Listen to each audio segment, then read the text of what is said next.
डॉली, डिम्पल और मीना तीनों बहुत अच्छी सहेलियां थीं। डॉली और डिम्पल अच्छे खासे धनवान परिवार से ताल्लुक़ रखती थीं, जबकि मीना बेहद गरीब थी।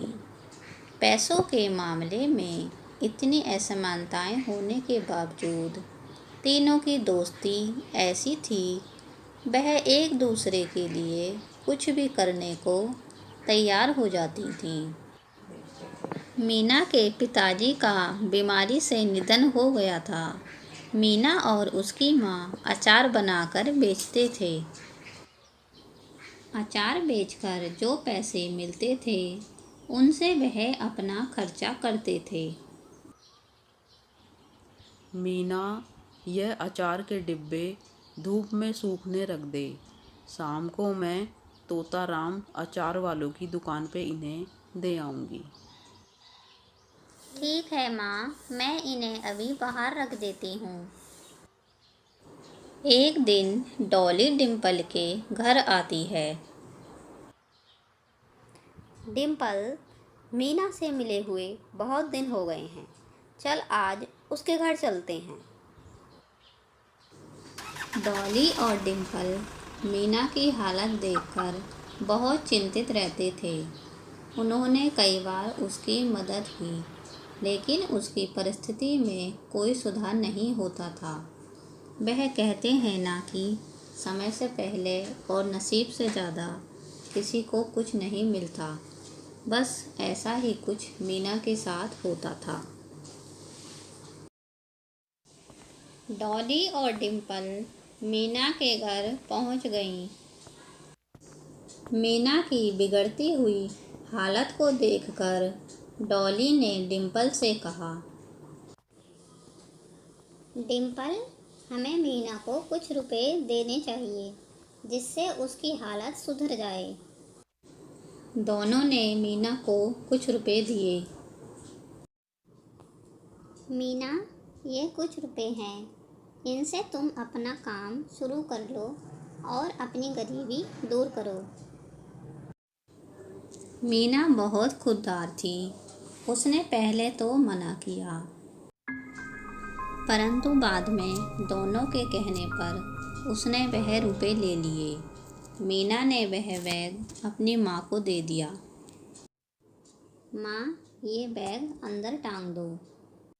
मीना की माँ जैसे ही उस बैग को टांगने गई, तभी एक बाज आया और बैग को उड़ाकर ले गया। माँ, बैग को तो बाज ले गया।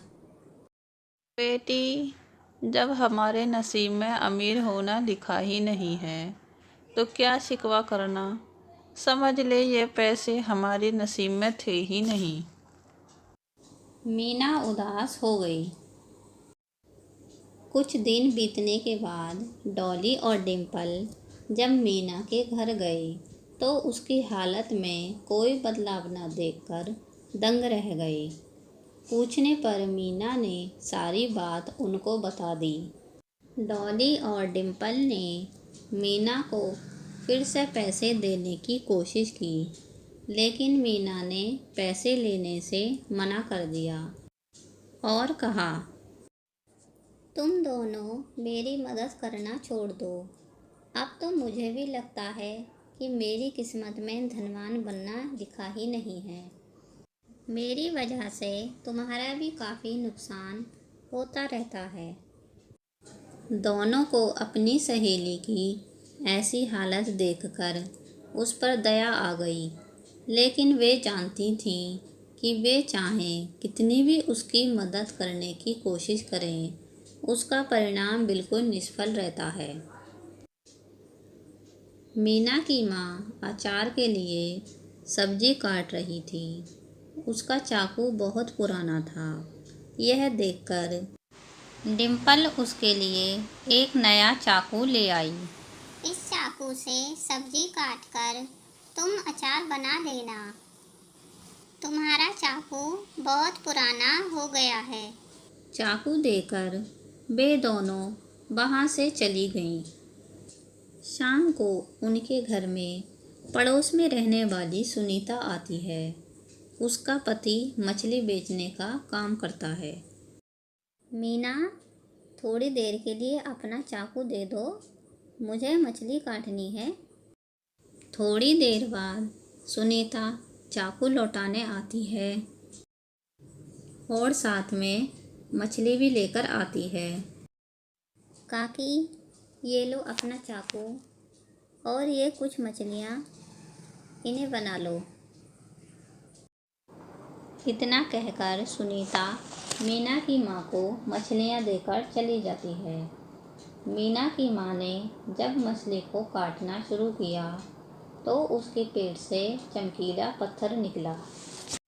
मीना और उसकी माँ उस चमकीले पत्थर को लेकर जौहरी के पास गई। जौहरी ने बताया वह हीरा है।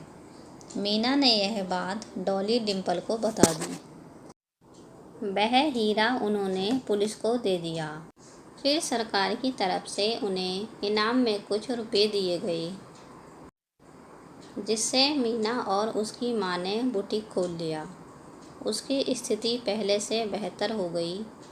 एक दिन मीना और उसकी माँ बुटीक से वापस आ रहे थे। अचानक बारिश पड़ने लगी और वे दोनों एक पेड़ के नीचे खड़ी हो गईं। तभी पेड़ से एक बैग नीचे गिरता है। बैग देखकर मीना माँ से बोली, माँ, ये तो वही बैग है जो हमें डॉली और डिम्पल ने दिया था। हाँ, इस बैग को तो बाज ले गया था। उसने यह बैग इस पेड़ पर टांग दिया होगा। उन्होंने बैग खोलकर देखा तो उसमें सारे रुपए रखे थे। यह देखकर दोनों बहुत प्रसन्न हुई।